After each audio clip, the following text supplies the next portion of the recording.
Welcome to Men Pursuing More. I'm your host, Roger Maupin.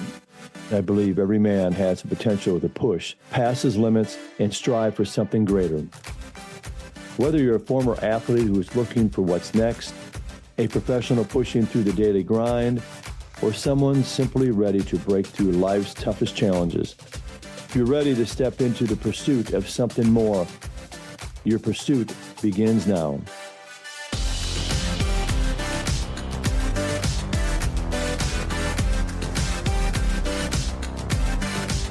All right, welcome back to Men Pursuing More. I'm your host, Roger Maupin. And today we have Trevor Monroe joining us on the podcast. Trevor, welcome to the podcast. Thank you, Raj. Thanks for having me. I'm excited about the listeners hearing your story. So why don't you share with the listeners about growing up in Radium, Minnesota? If anybody ever heard of Radium, Minnesota out there, and some of the highlights and challenges growing up in Radium.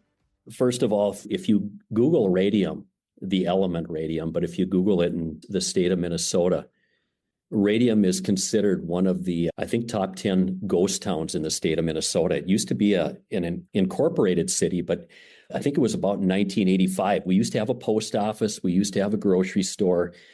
I was a farm kid. I was a country kid. And Radium is in Comstock Township. And back in the day, everyone had a three-wheeler. And I remember driving around on my three-wheeler with my brother, my cousin Brent. And it was just a free life. It was a fun place. But my dad owned and trained thoroughbred racehorses. And then my grandfather on my dad's side, he was a farmer.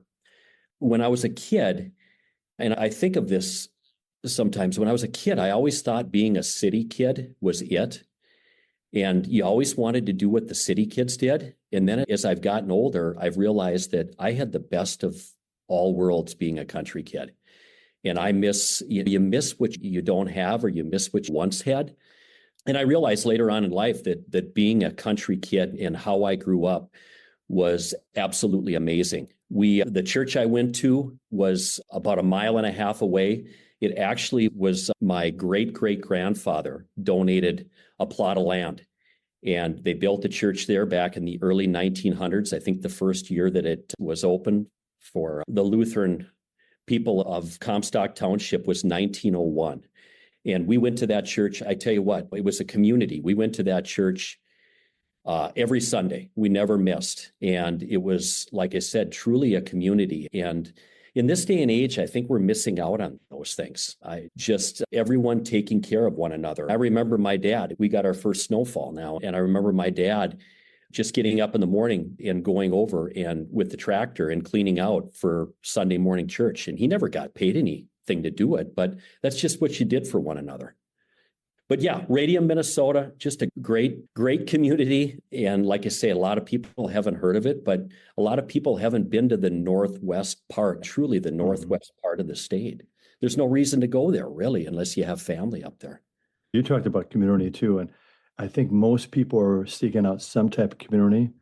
I think people just get such busy lives and they have so much going on. They really don't take the time to have a community. So no matter if you're in a small town or you're in a larger community or in a city, I think most people are seeking out some form of community.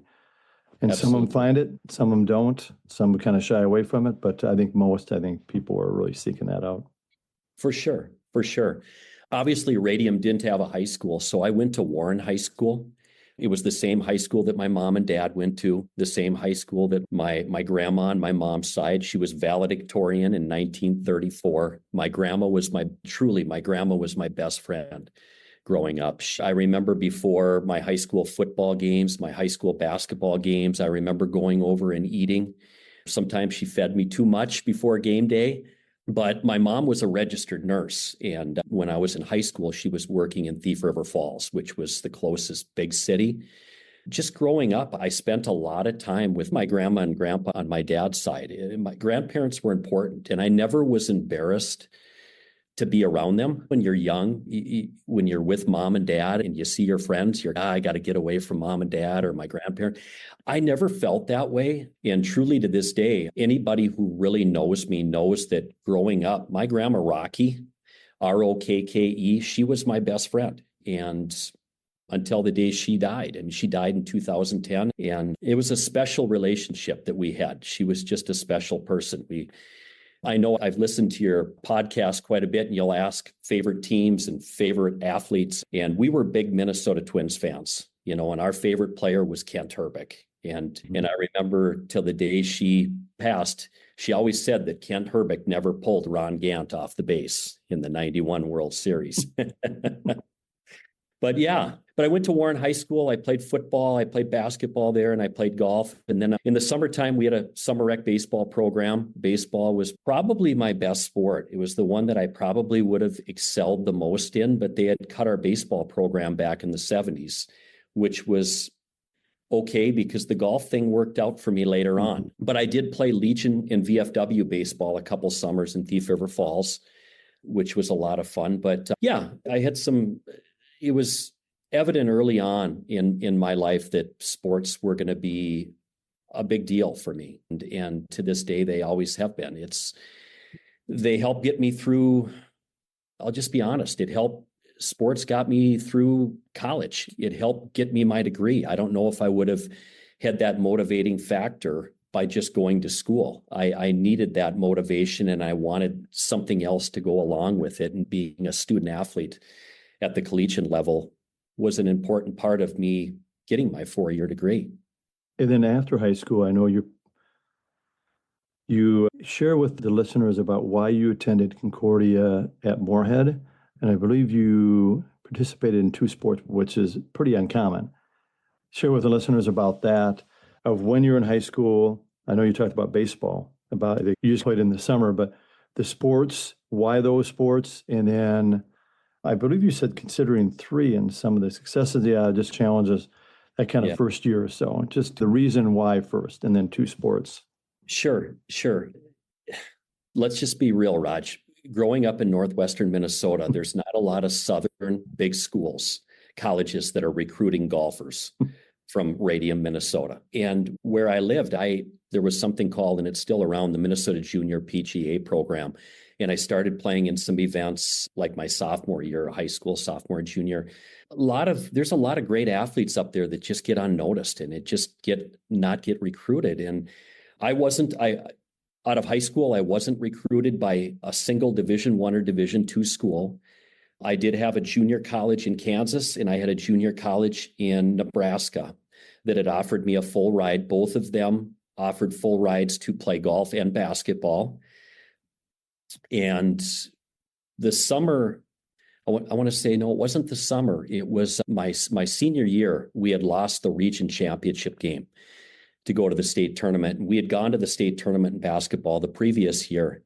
And maybe we can talk a little bit about that later on. But my dad said, rather than going to the state tournament, let's go visit some schools. So we drove down to Iowa and drove down to that area and visited some schools.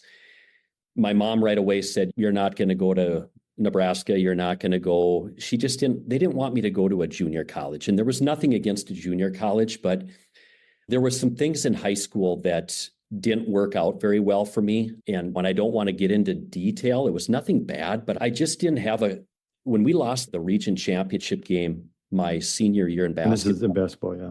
This was in basketball. My coach went silent on me. And probably for a number of reasons, and I don't know, but when a coach goes silent on you, and I'm looking for places to go to school, that's hard. That's difficult. And you're seeking help. And I remember my dad saying, go in and talk to coach, and he talked to these schools. It was a difficult time because I didn't know what direction to go, where to go. So basically, I was looking for a fresh start. When we drove down to Iowa, a school that was recruiting me was a Division III school in Pella, Iowa, Central. They had a very good golf program, and I was going to play basketball there.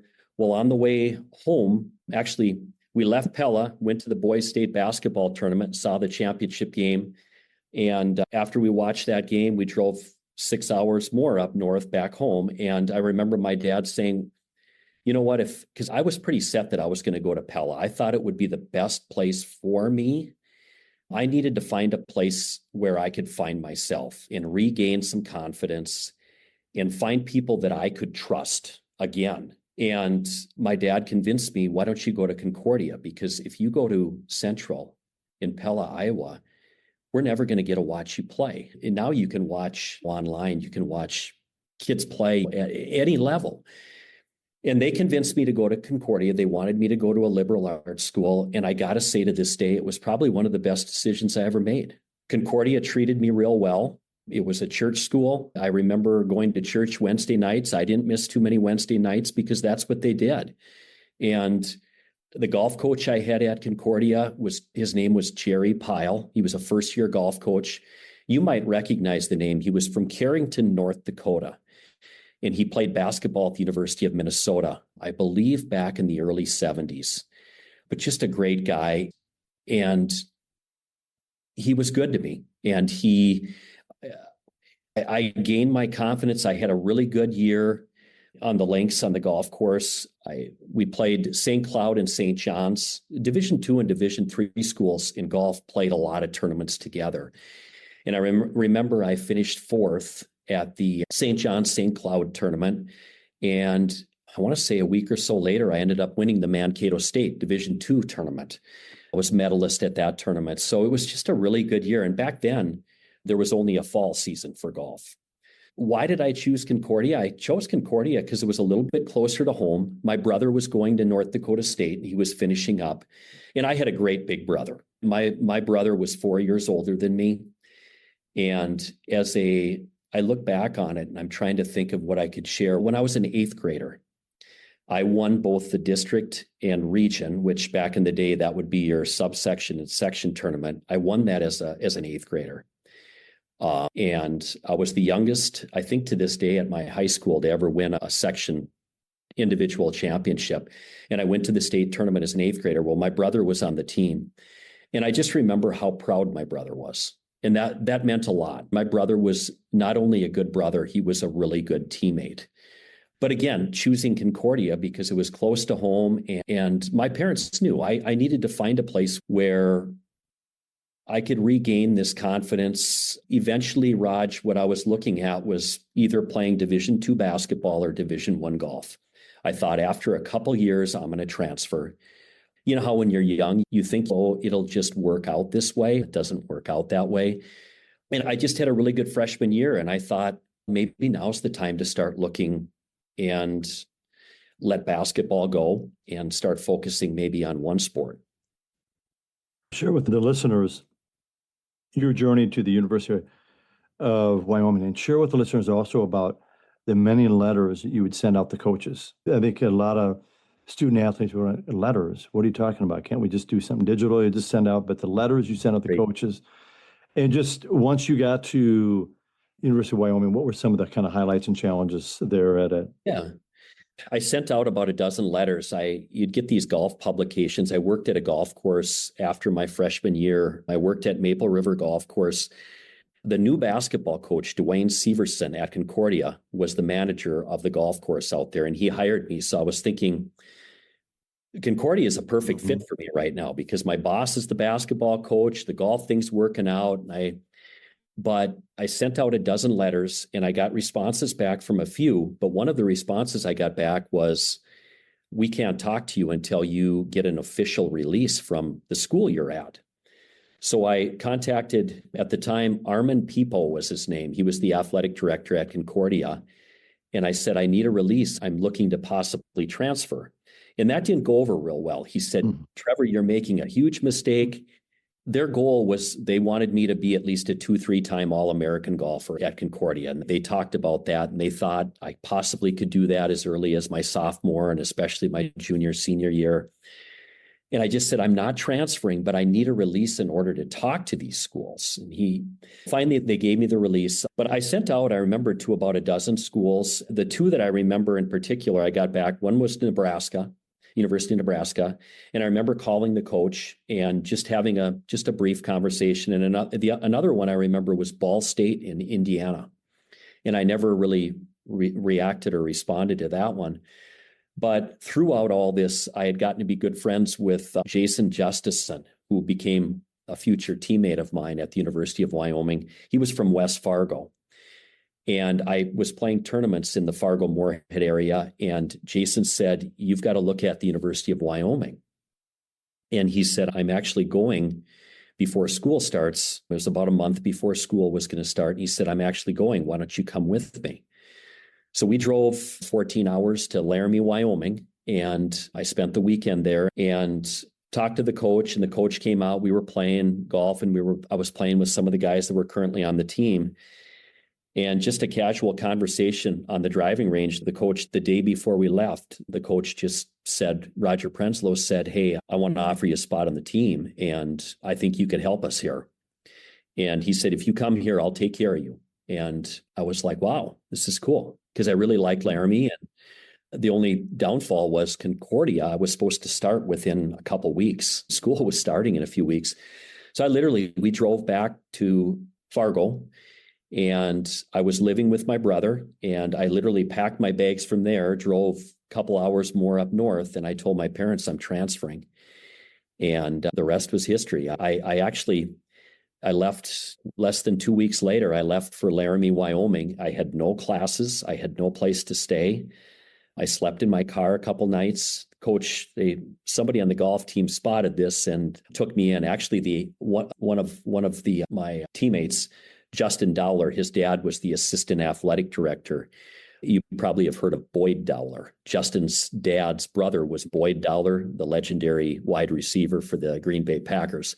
But Justin said, hey, I live in Laramie here. Come and stay with me. But eventually I got my classes and school started, and things just took off from there. I became a cowboy.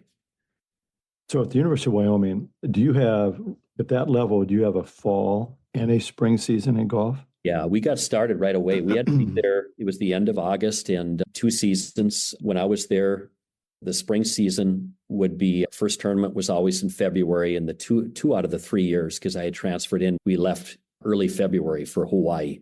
We're in the old Western Athletic Conference, so Hawaii was in our conference, so that was fun. We would go to Hawaii. But yeah, it was 2 seasons. I was put on redshirt status. I didn't expect this, and that was real frustrating, because at the time I was probably playing the best golf of my life. But I was put on redshirt status, and I pleaded to Coach Prenslow to take me off. I knew the team was good. We were really good. We had one All-American, Dave McCleve, who to this day is a really good friend of mine. Another senior, Don Abbott, who these guys were really good. At the time, they probably were 2 of the best golfers that Wyoming had ever had in the history of Wyoming golf. And Roger Prenslow, finally, after pleading with him, he took me off redshirt status. But we had to qualify. He made me qualify for every tournament just to play in these tournaments. And you only take 5 guys. And there's anywhere from, I think when I was at the University of Wyoming, there was 10 to 12 guys that were on the team. I qualified for every tournament. I think all through. I may have missed one my senior year. I didn't have a great senior year, but my first year at the University of Wyoming was the best year in school history. We ended up making it to the NCAA Division I tournament. And it was pretty crazy, because we were playing at Tucson National, where they used to play the old Northern Telecom, one of the pro events. And so you look around and you've got guys like Jim Furyk was there, and I played right behind Phil Mickelson, and Justin Leonard was there. It was a pretty crazy time. I remember looking at another one of my teammates and saying, what are we doing here? How did this happen? But again, at the time, golf really took off for me when I decided to put other sports aside. When I decided basketball was done, because I was a pretty decent high school basketball player. But like I said, I didn't have as much of a positive experience with that. But when I put basketball aside and put everything else aside, golf really took off for me. Somebody asked me a couple of weeks ago, they said, how many tournaments have you won in golf? And I thought to myself, I honestly don't know. But I remember when I did my player profile, when I was playing mini tour events on the Canadian and Dakota tours, you had to put a player profile together. And when I looked at it, I had won tournaments ever since, I can't remember if I was like 10 years old. I think it was 15 years, I had won at least one tournament. And these weren't just local junior tournaments, anywhere from state amateurs to tri-state amateurs to, collegiate. I won Mankato State that I mentioned earlier. But like I said, I was playing my best golf when I was playing only golf and focusing on golf. And you played, you're being recognized as a D1 golfer, but during the off season, it's probably a time when you really get recognized because you're playing in all these tournaments. And Yeah. how well and tell us about, remember the end of your junior year, I believe you had an opportunity to go on the tour, Yeah. and then you waited till your senior year. Yeah, actually, I don't know. I was living my best life when the summer of 93 and 94. I won the Wyoming State Amateur in 93, and that was up in Sheridan, Wyoming. And like I said, the school year of 92 was the best year that Wyoming ever had. To this day, it's the only team that they've sent to the NCAAs. I win the state amateur in 93. I was playing in a lot of when you win a state amateur, you get invited to a lot of the national events. I remember I got invited to the Sunny Hannah Amateur in Johnstown, Pennsylvania. And that's where I ran into Tiger Woods because he had won his state am. But all the best of the best play in these national invite tournaments. Another one I played in the Pacific Coast Amateur up in Vancouver, British Columbia. And they're invite tournaments only, like I say. And when you play in those, you get recognized. And golf isn't one of those sports where you're going to sign a contract. You've got to have backers. And I would imagine it's still that way to this day. But the two guys that I mentioned earlier, at least one, Dave McLeave and Don Abbott, they both went to Florida when they had graduated. They were part of that 92 team, Wyoming's best team ever. And they got money from a backer. And this guy was giving money, it was almost every year, to help out guys that wanted to maybe pursue a career in golf or give it an opportunity. And I was given that opportunity. And I think mainly because I was living in Laramie. Every summer I spent in Laramie, Wyoming, so I could play more competitive golf because I know I would get more competitive golf there than going back home. And it was more structured. But I was offered this opportunity, and I was offered it the year after my senior year. And I was in line to get a fifth-year scholarship. My fifth-year scholarship I was getting everything paid for. And I remember going home and talking to my dad about this. And we were just on the farm. And I just said, Dad, here's the deal. I could go play like Don and Dave did in Florida or somewhere. And I've got anywhere from 20,000, I don't remember exactly what it was, with some stipulations. But I said I could do that, but I would have to leave school. And then the first thing my dad said was, are you going to get your fifth-year scholarship? Will that still be there? Are you going back to school? The best advice my mother or anybody ever gave me was get a degree, get a 4-year degree. And my mom telling me the next 4 years, when I graduated from high school, her telling me the next 4 years are going to be the most important years of your life. And when I had this conversation with my dad, the first thing my dad said is finish school. And I knew the best thing because I was one of those where, like I say, to go back to school and now I have to finish school and I'm not playing golf, there's not a lot of motivation behind that. I think a big reason why I was able to do well and get my 4-year degree from the University of Wyoming is because I was motivated as a Division I athlete or just an athlete in general. But obviously I turned it down. And it was a great decision. The only problem was that money wasn't there the next year. And I tried to play the following year. And when you don't really have the money, and the positive side, I was engaged and I needed to get my student teaching done. And I moved back to Minnesota, but I had lost a lot of my connections. And I don't regret any of that, but it was different. And it was just time to turn the page and say, it's time to focus on the next step of my life, which has probably been the most important, the teaching side of things and what I'm doing and what I've done the last 30 some years. And probably listeners are wondering, you went on the tour for a short period of time, right? Yeah, just mini tour. It was the Dakota tour and Canadian tour. I played events on both of those. Yes. And I assume to get noticed, you have to place probably so high to be able to notice in some of these mini tournaments to be able to receive any money or any recognition or.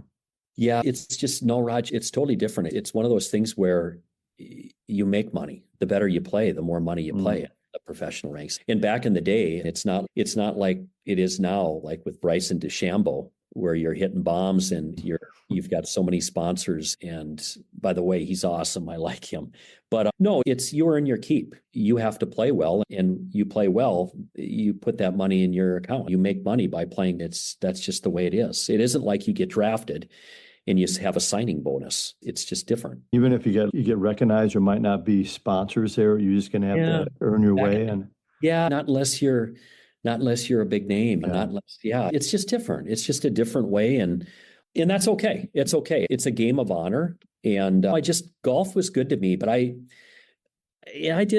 wasn't in love with golf. Golf was something that I did because I enjoyed it at the time, and when I was done, I was ready to be done. I ended up I won I was trying to think of what year. I think it was in 94. I won 1994. I won the Coors Light Silver Bullet Amateur. It was a tournament. It was one of the bigger tournaments in the Rocky Mountain region.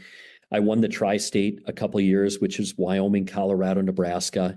I won some bigger tournaments, including state amateurs, and got invited to national events, but it's not anybody. In fact, nobody was knocking on my door.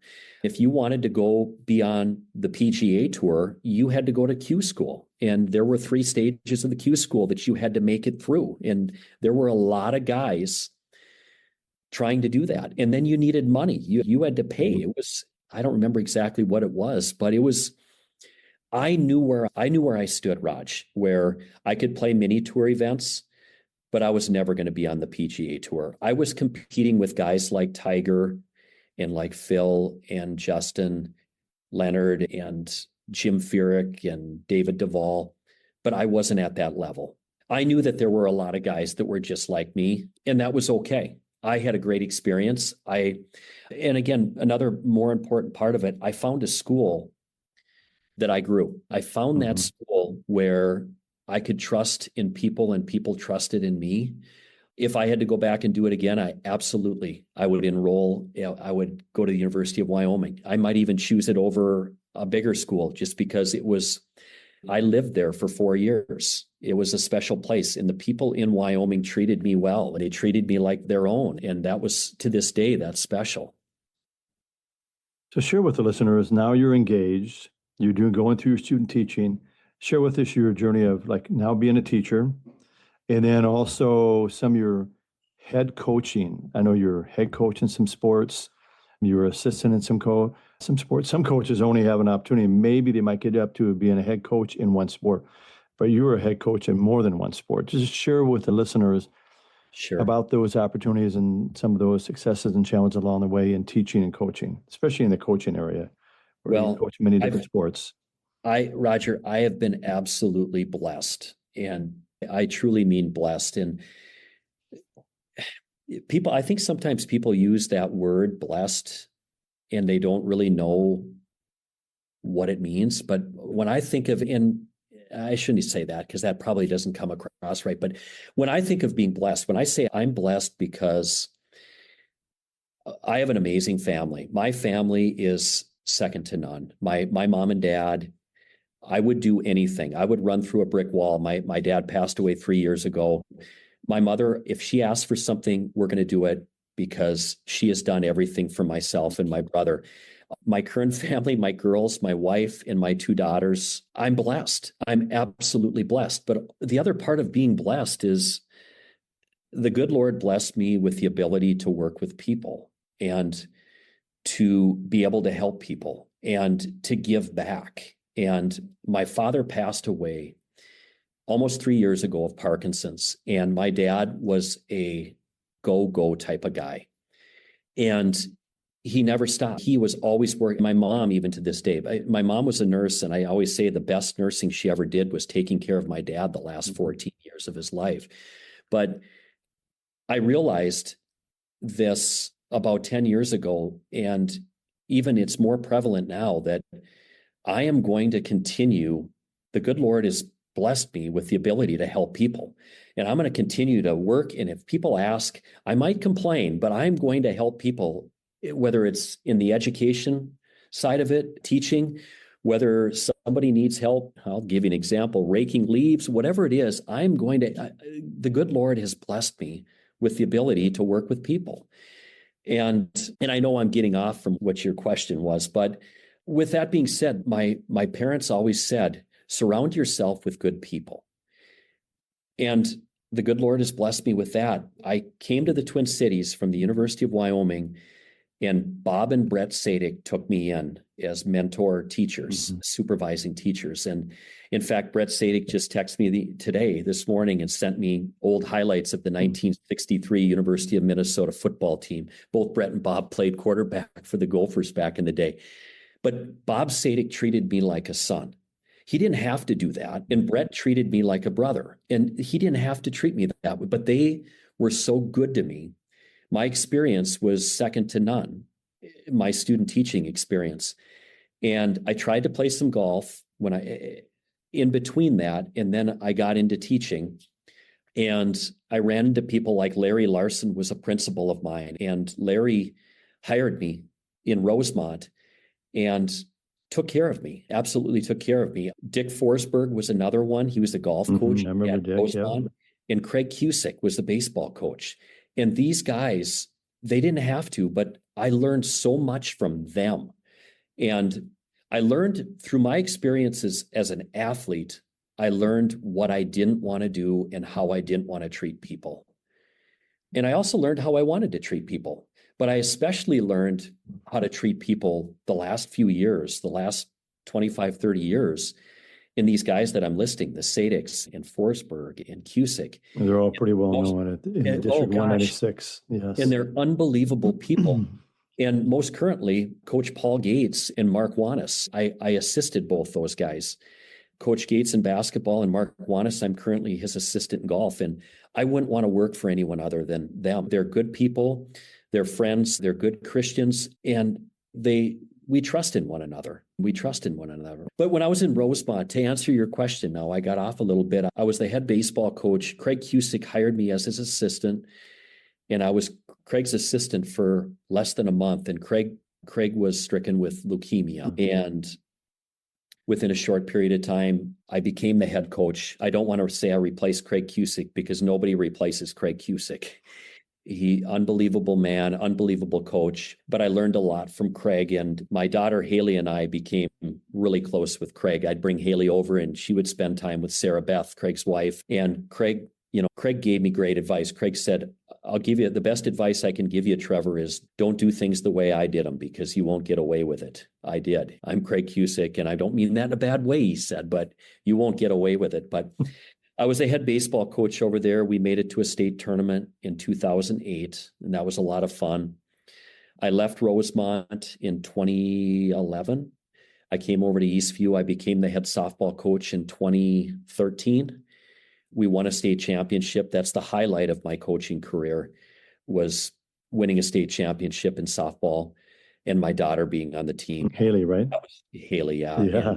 Haley is just a special kid, and maybe because I got to see it every day, but you talk about a kid most fundamental, and she worked on it, and she worked for every accomplishment and everything. She earned it but just an exceptional, a more exceptional daughter. I just love that kid. But we won a state championship. I left coaching softball because Haley went to play softball at the College of St. Benedict, and I wasn't going to miss that time. I just knew that you don't get those times back. So I left coaching, and during that time, Paul Gates, good friend of mine, he said, I've got a varsity assistant basketball job.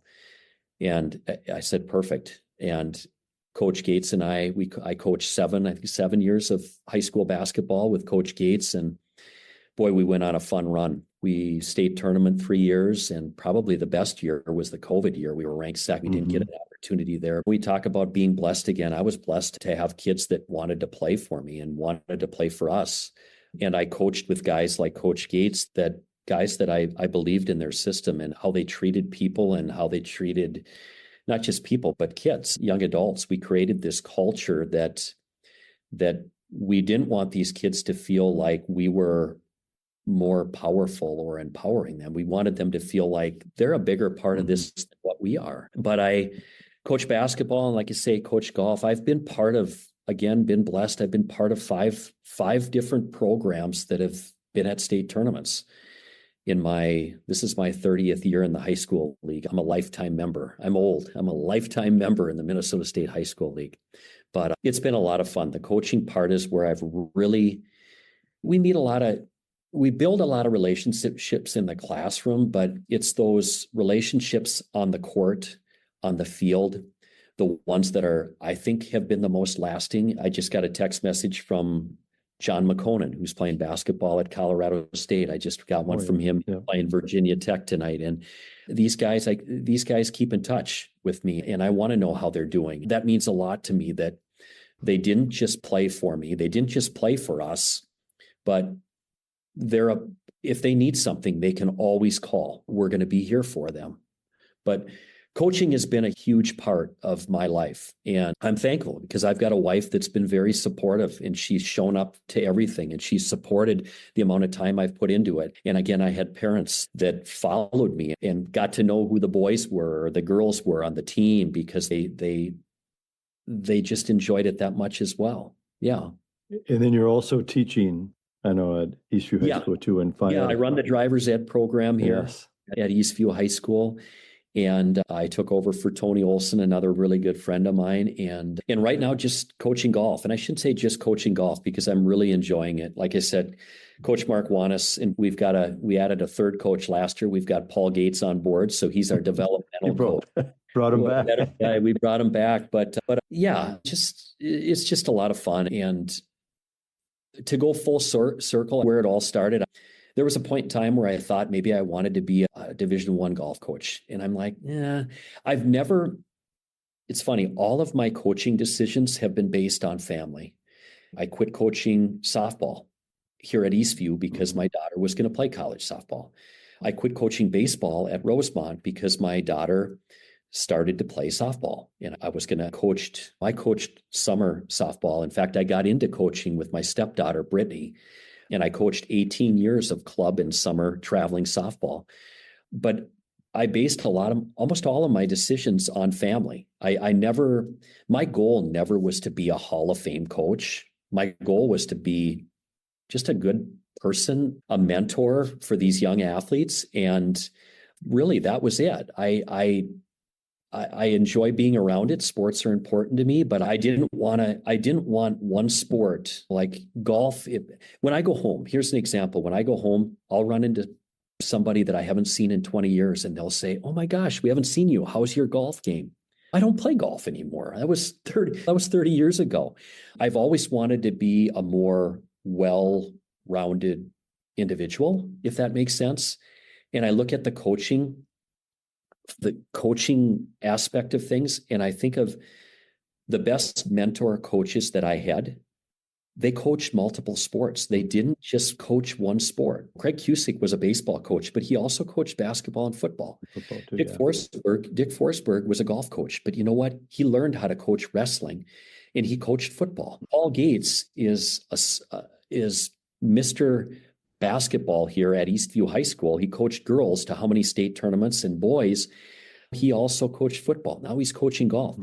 The best coaches are the ones that work the best with people. And that's what I wanted to be. And I just wanted to follow their leadership. There it is. Why we become a teacher and why become a coach.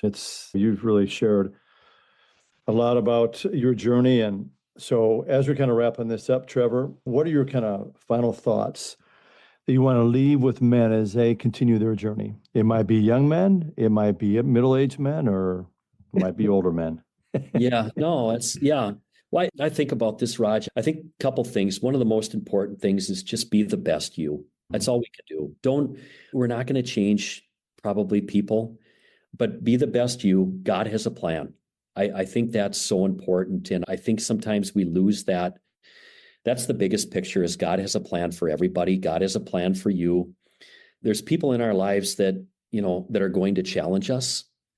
And especially, this, Roger, as an educator and as a coach, there's people that are going to challenge us, but we just have to trust in those that do support us and those that we need in time of need. And then I think we need to remind ourselves that a lot of times we make short-term decisions. And I think we talk to kids all the time, and when we're making these decisions, like my mom said, the next 4 years are going to be the most important years of your life. And really they were. They set you up. You get a degree, and quite honestly, yeah, you should be able to be okay. But make choices that reflect your beliefs and choices that don't hurt others. That's another thing I think of. Just sometimes people make choices that you don't understand. That affects people. There's a bigger picture to the whole process of life. And again, God has a plan. And what do you want our legacy to be? What do I want my legacy to be? I hope when the good Lord calls on me, I hope people know that I just wanted to be a good person. And I just wanted to be the best teacher. I wanted to be the best coach. I wanted to be the best husband, the best son, the best brother, all those things. But just trust in God. And I think everything will take care of itself, Raj. All right, Trevor, thank you so much for your willingness to share. And where can listeners find you and follow your story? I know where they can find you. Yeah, they can find me at Eastview High School. I'm not a social media guy. Anyone who knows me, I don't have a Twitter account anymore. I've never had a Facebook. I don't have an Instagram. You know what? You can Google search Eastview High School and you can email me. And I don't know why you would want to look for me, and if you want to chase me around, I guess you can find me in the hallway here and chase me around in the hallways at Eastview High School. Well, they can look up University of Wyoming, Concordia Moorhead, and find you as well. Maybe. Yeah. Raj, I appreciate you having me on. Thank you. Thank you for your time. No, thank you. And that's a wrap with Trevor Monroe. I want to thank you for being a part of Men Pursuing More podcast. Hey, thanks for listening to Men Pursuing More podcast. Don't forget to follow us at moppincoaching.com.